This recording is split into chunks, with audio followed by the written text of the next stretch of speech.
With only 3 weeks left in the regular season, which teams that are college football playoff contenders have the best chance to make the playoffs based on the remaining schedule? I made this list based off of 3 factors. Number 1, how hard is the rest of your schedule? Number 2, where you are in the rankings. And number 3, how much chaos is needed for you to get in the playoff. The team with the easiest path to the college football playoff is absolutely Florida State. I know they have 2 rivalry games coming up, but the ACC championship game against Louisville, it is by far the easiest path of the 9 teams. Next, I have Texas with the second easiest path to the college football playoff. Their schedule is pretty dang easy. You have TCU, Iowa State, and Texas Tech. Additionally, I like their odds a lot against Oklahoma State, plus that win against Alabama is going to be a huge benefit if there were to be a debate between a 1-loss Texas and a 1-loss Alabama for that 4th spot. At number 3, we have the Oregon Ducks. Starting from this point on is where team schedules get a lot more difficult. But here's why I have Oregon above the rest right now. Their 2 hardest games against USC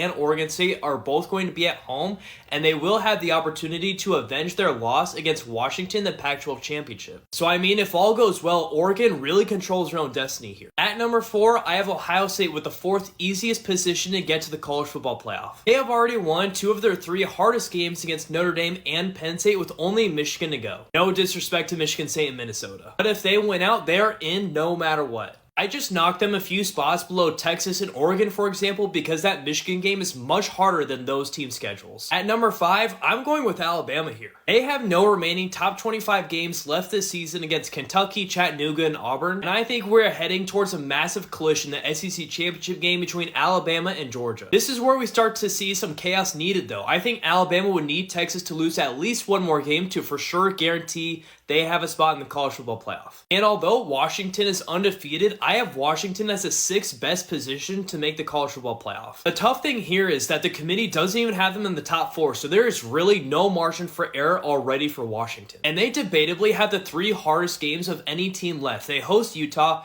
go to Oregon State, and then they play Washington State in that classic rivalry. Plus, in all likelihood, we're going to see a rematch between Washington and Oregon in the Pac-12 championship. At number 7, I have Michigan. Now, in all likelihood, they will be favored to win their 2 hardest obvious games left, Penn State and Ohio State, but if they don't win both of those, I just don't think they're going to make it. And I just don't see a path where they get enough chaos to have 2 Big Ten teams in case Michigan loses one of those. At number 8, I didn't forget them, the Georgia Bulldogs. Georgia will arguably play the 3 hardest SEC opponents in a 4-week span between Ole Miss, Tennessee, and Alabama. The biggest worry for Georgia fans should be what happens if we win 2 of those games but then lose to Alabama. I'd hate to say it, but there's going to be a lot of chaos needed for 12-1 Georgia to go into the playoffs without an SEC championship. There are just so many paths that include the first 7 teams that I talked about to be conference champions or undefeated that would make it so hard for Georgia to be rationalized into the playoff. And finally, Penn State. In order for Penn State to go college football playoff, they would need to absolutely destroy Michigan this weekend,